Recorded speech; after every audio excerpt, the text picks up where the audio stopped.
अवधूत चिंतन श्री गुरुदेव दत्त. श्री स्वामी समर्थ. श्री स्वामी समर्थ. स्वामी म्हणतात, आपले दुःख मोजक्या 1% माणसांपाशीच व्यक्त करा, कारण 50% लोकांना त्याची काहीही पर्वा नसते आणि 49% लोकांना तुम्ही अडचणीत आहात याचाच आनंद होतो. आयुष्य म्हणजे खेळ नव्हे, फुकट मिळालेला वेळ नव्हे. आयुष्य एक कोडे आहे, सोडवाल तितके थोडे आहे. स्वामी आपल्याला सांगतात की पुस्तकाचे आणि जीवनाचे व्याकरण अगदी सारखेच असते. जर का शब्दांची निवड चुकली तर वाक्य बिघडते, आणि जर का माणसांची निवड चुकली तर जीवन बिघडते. कोणासाठी तरी आपल्या पापण्या ओलावल्या जाव्यात याहून मोठा परमार्थ नाही, आणि आपल्यासाठी डोळ्यातील आसवे घालणारी माणसं आयुष्यात लाभणं याहून मोठा मोक्ष नाही.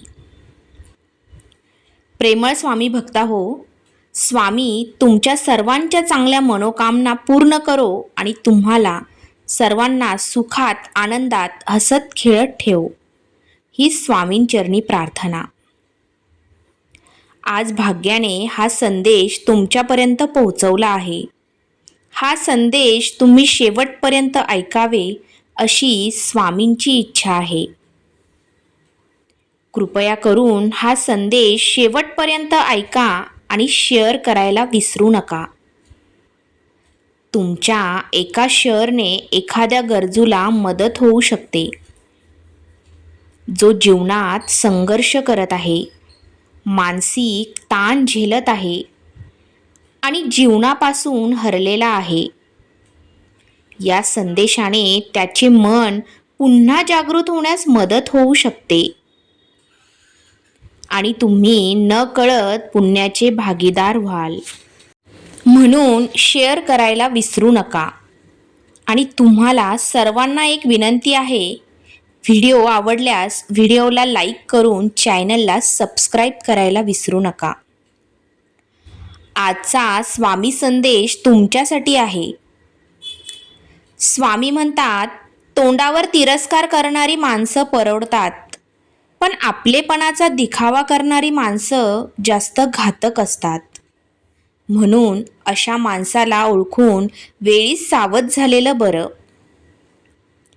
माफी हा फक्त चुकांसाठी बाम ठरू शकतो, विश्वास तोडण्यासाठी नाही.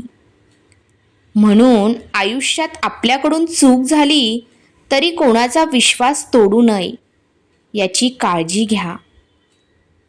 कारण क्षमा करणे अजूनही सोपे आहे, परंतु विसरणे आणि पुन्हा विश्वास ठेवणे अशक्य आहे. कोणी बदलले तर दुःखी होऊ नका, कारण बदल हा निसर्गाचा नियम आहे. जेव्हा तुम्हाला आयुष्यात काहीही समजत नाही, तेव्हा सर्व काही देवावर सोडा. देवाकडून कधीही काहीही मागू नका, कारण तुम्हाला काय द्यायचे ते त्याला माहीत आहे. वाईट काळात तुम्हाला कोण साथ देईल याचा विचार करू नका, तर आत्ता तुम्हाला कोण सोडेल याचा विचार करा. देव आनंदी असेल तर त्याला राजा बनवतो, तो रागवला तर त्याला निराधार बनवतो. प्रत्येक दाणा खाण्यासाठी पक्षी 100 वेळा डोके टेकावतो, आणि एक माणूस असा आहे जो 100 वेळा खाऊनही देवाचे आभार मानत नाही. जर का तुम्ही सहमत असाल तर होय, बरोबर आहे असे टाईप करून तुमची सहमती दर्शवा. जीवनात हवं ते मिळवा, मात्र एवढं जरूर लक्षात ठेवा की तुमच्या यशाचा रस्ता हा कुणाच्या मनाला तोडून जाणारा नको. संधी आणि सूर्योदय या दोघांमध्ये एकच समानता आहे, ती म्हणजे उशिरा जाग येणाऱ्यांना या दोन्ही मिळत नाही. नाती जपताना कोणाच्याही समोर इतके झुकू नका की उठताना आधार हवा. कारण जो तुम्हाला खाली वाकवत आहे तो तुम्हाला कधीही उठण्यास मदत करणार नाही. आणि जो नाती झुकवण्यावर विश्वास ठेवतो तो कधीच नाती टिकवण्यावर विश्वास ठेवू शकत नाही. अशी नाती जशी आहेत तशीच सोडवणे किंवा वेळ प्रतिकूल आहे असे समजून शांत बसणे बरे. कुणी आपले असो की आपण दुसऱ्याचे, याने काय फरक पडतो? प्रत्येक प्रसंगात आपलीच आपल्याला पुढे नेत असते.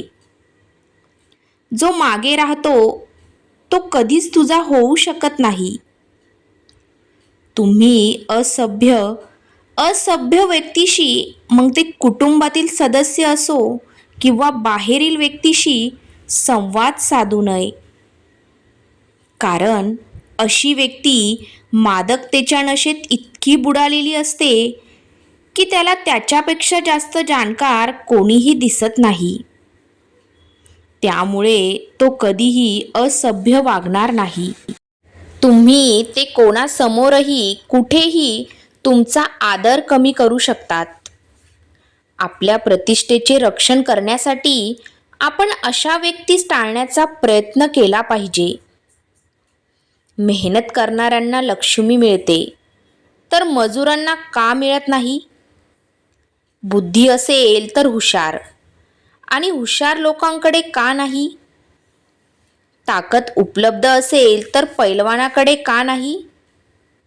चांगली मुले, संपत्ती आणि जीवनात यश हे पुण्यानेच मिळते आणि पुण्याचा हिशोब देव ठेवतो. तुमची कमाई सर्वजण खातात असा घमेंड कधीच करू नका. हे तुमच्याशी निगडीत लोकांचे पुण्य आहे जे तुम्ही कमवत आहात आणि घरी आणत आहात. होय, ही देवाची आपल्यावर असीम कृपा आहे.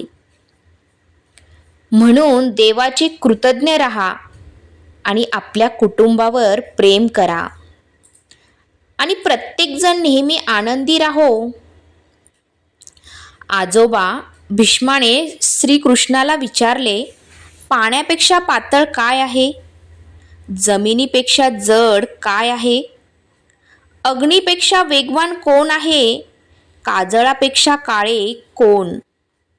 श्रीकृष्णाने मनमोहक स्मित हास्य करून उत्तर दिले, आजोबा, ज्ञान पाण्यापेक्षा पातळ आहे. पिता जमिनीपेक्षा जड आहे. क्रोध अग्नीपेक्षा बलवान आहे आणि कलंक काजळापेक्षा काळा आहे. भुकेल्या माणसाला अन्न देणे हे खूप पुण्यकर्म आहे, पण त्याला भाकर कशी कमवायची हे शिकवणे अधिक पुण्य आहे. एखाद्याला भाकरी खायला दिली तर त्याचे पोट दिवसभर भरते, पण जर एखाद्याला भाकरी कशी कमवायची हे शिकवलं तर तो आयुष्यभर पोट भरू शकतो. अपेक्षा आणि समाधान यात अंतर एवढंच की अपेक्षा माणसाला दुःखात ठेवतात आणि समाधान माणसाला सुखात ठेवतात. हा संदेश शेवटपर्यंत ऐकल्याबद्दल धन्यवाद. श्री स्वामी समर्थ.